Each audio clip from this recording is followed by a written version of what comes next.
Hello, and how are you guys doing out there in TV land?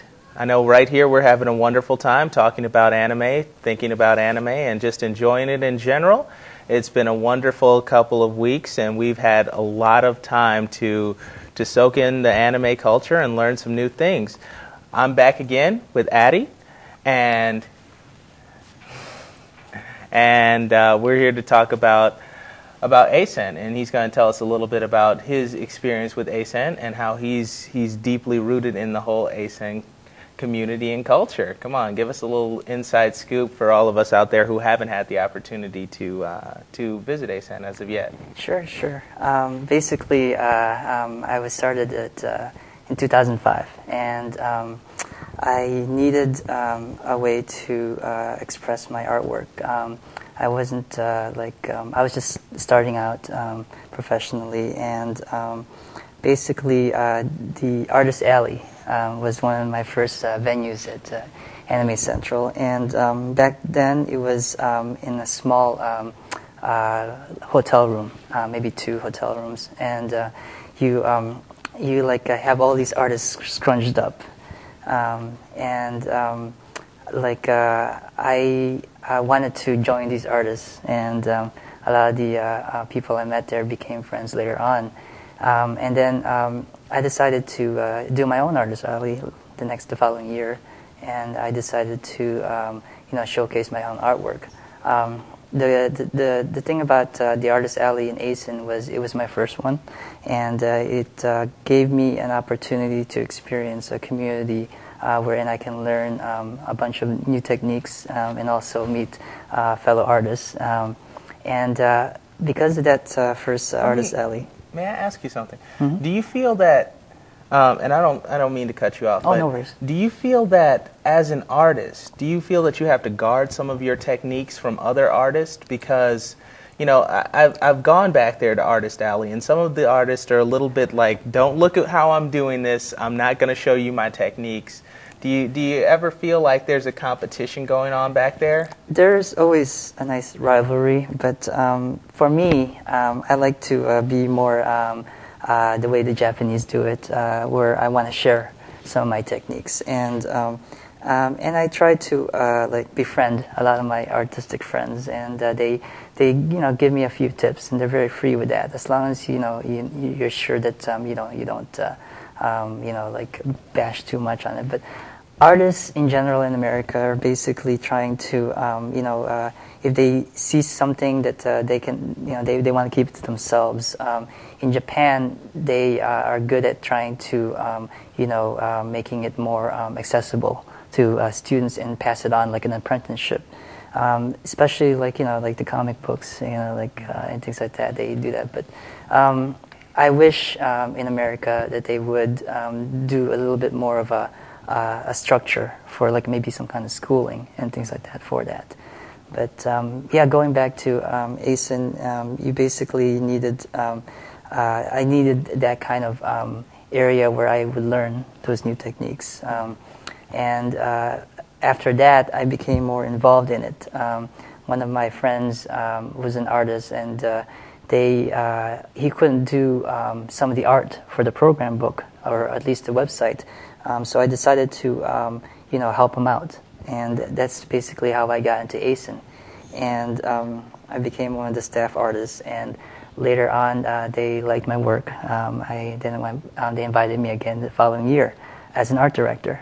And for me, I like to get involved in a lot of different things. And when I got into the art direction, I was trying to get our group of artists together for the staff and do the program book. There was a little time off beforehand. Usually we do the program book later on, maybe closer to the convention. Yeah. So it was maybe about July. And I decided to try my thing on guest relations, and I went to one of the acen meetings, and they needed Japanese artists. They wanted more Japanese guests. They wanted more maybe J-pop, and I wasn't too familiar with J-pop at the time, but I was watching Naruto and Bleach and Gundam Seed, And there's this one particular band that I wasn't too familiar at the time, but I liked this one song.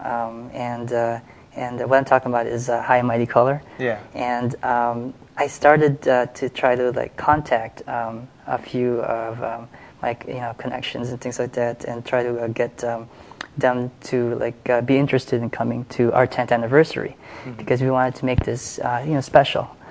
The funny thing is, I just found that out during this guest relations, is like you end up like having a domino effect. Like one of the girls that worked there, she basically like quit Tofu Records, Sony, and went on her own, and I kept in touch with her. And while I'm still like trying to negotiate with Tofu and Sony about High and Mighty Color, she was going to manage Spiral Spiders. Yeah. And then basically ended up, she also knew other people in the business. She knew somebody who can get us a Naito. Yeah. And then from then on, it just kept on falling. All these Japanese guests, we basically like were so fortunate to have so many people interested to come on our 10th anniversary. That's awesome. And it became and then it fell into place. Would you mind telling us, for the audience members who aren't familiar with High and Mighty Color or Spiral Spiders, could you give us a little bit of insight about both of those groups? Sure. Spiral Spiders, I didn't get to coordinate too much. I had something called like they called them J-Pop Secret Service. So I had like maybe about 5 people and myself, and we split off into groups. I coordinated a little bit, what they should be doing with Spiral Spiders. The only thing I did with them was that I got to MC the beginning of before their concert. So they have this thing called Supa Supa, and I basically like ended up like going to the audience and saying, "Hey everybody," and are you ready to meet like a band from Japan? And then I got a little bit my groove going, and I said like, repeat after me. Your groove? Said, yeah. Okay. And I said, Supa Supa. Supa Supa. And I said, Supa Supa. And I got Supa Supa Superstar. And I said, everybody, Spiral Spiders. And I got the whole thing pumped up. And I did the same thing for High and Mighty Color. From what I understand, that Spiral Spider, that concert was really interesting. Did the lead singer cut his foot? From what I understand. Oh, did he? Cut his foot, and he jumped on top of on top of another person, and rode him. He might have. I was kind of there. I was trying to. You were emceeing, and so what was happening? Were you non-corporeal for some of that, or what went on there? What happens in a concert convention stays there, but it was a little bit PG-13. See, that's why you have to visit. That's why you have to visit Anime Central, because otherwise you're going to miss out on some of this wonderful action. Yeah. So, but what about High and Mighty Color? Did anything like that happen? Oh no, they were sweet. They're more professional. Sweet. I have a personal connection with them because you don't necessarily. I mean, I don't get starstruck except maybe for maybe my favorite artists. But these people, I have a cousin who's a drummer too, so I'm used to people in the music business a little bit, and so.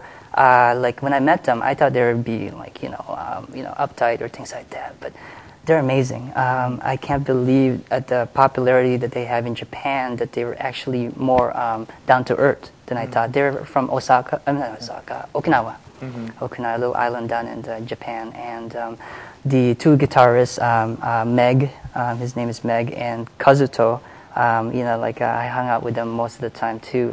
Meg, I actually taught a little poker at the end of the convention, and also poker. That's very interesting that you would bring that up, and we're going to get a chance to talk about that. I love the game, and Kazuto, I met up with him too. He's a good person. He gave me like a 1,000 yen and things like that, just as a memory, and then we went shopping in Chicago, and the girl singer Maki. Most beautiful girl I've ever met. She was so sweet, and I got to go escort them around downtown and things like that. So it was it was an amazing experience to just hang out with them. The concerts was given amazing. I hope everybody enjoyed it. This particular acen, because of them, it really took me. You know. Yeah. Actually, can you tell us, for those of us who haven't had the chance to listen to High and Mighty Color, how would you describe their genre of music? Oh, that's funny. They actually have a mixture. There's 6 of them, and basically the other singer, Yusuke, he's more of a heavy metal, screaming, and also a little bit of rap, I guess. And then Maki, she basically has more of a pop voice, and she's got a nice deep voice for such a little girl. And they mix it up, and then the band started with the drummer, his name is Sassy, and then the other person was Makaz, he's the bassist, and also with Meg and Kazuto, they started something called Anti-Nobunaga, and they were basically more, I guess, Metallica kind of feel to them. And then when they were scouted in this one festival, they basically met up with Maki, and they mixed up their genres, and they kind of got this hybrid. A hybrid that was very unique, that also, especially for Japan, they never heard that before. And how about Spiral Spiders? What kind of style would you say they have? Spiral Spiders, I think they're more of an indie alternative. The cool thing about the singer is he's a great performer. So you have to see them in a concert. And like you said, he's just a wild guy. Yeah. But High and Mighty Color, they're more they're already mainstream, and they have this very special blend of J-pop, in my opinion. So, yeah. What would you say about other aspects of the convention? Now, you talked about the dealer's room. You talked about the music that was at Anime Central. What would you talk about? What can you tell us about some of the manga that you saw there, and maybe about some of the anime that you saw while you were there? Oh, I didn't get to hang out as much this year on the 10th anniversary at the dealer's room, but the previous years, I usually like to get anime and manga when I can. Not too much. I'm more of a sword aficionado, and I like the weaponry. I like to, like everybody else, but I do a little bit of that too. Yeah. I used to do Iai Tate Do and Kendo, just to learn it, so I can wear their uniform and then be able to look good and trying to take out the sword or having the right form. And that was fun, and I like to collect swords. Yeah. Yeah, and I guess like anybody else. How many swords do you have? Oh, I have a handful, maybe about 20 or so. That's a good collection. Yeah. The more conventions I go, the more I find a sword that's moderately priced and at the same time good quality. What would you say for someone who hasn't been to a convention? A good reason for them to come out to acen as opposed to some other conventions? Yeah, I've been to other conventions. I went to Otakon and the East Coast, and then Anime Expo in the West. The Midwest has a certain sense of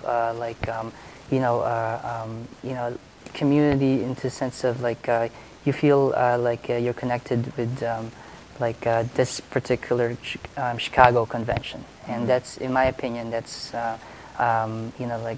it's not too big, but it's good enough for you. It comes close to your heart. So it's basically, you're saying that it's a convention where it has the intimacy there for someone who likes to be around others, but it's not so small that there aren't a whole lot of places that you can go. Yeah, it's fan-based, and that makes it closer to Run by fans, made for fans. Anime Central. Check it out. And thank you again for coming. Really appreciate it. And thank you all for watching out there. And you've been watching Anime Reactions. And please do check out Anime Central. It's a wonderful place to learn about anime and to experience new and wonderful people and to to experience great and wonderful bands. So check it out. And you can find us here at Anime Reactions at 4 o'clock, 4 p.m., and 5 p.m. Thank you so much. Well, that was great, man. Thanks.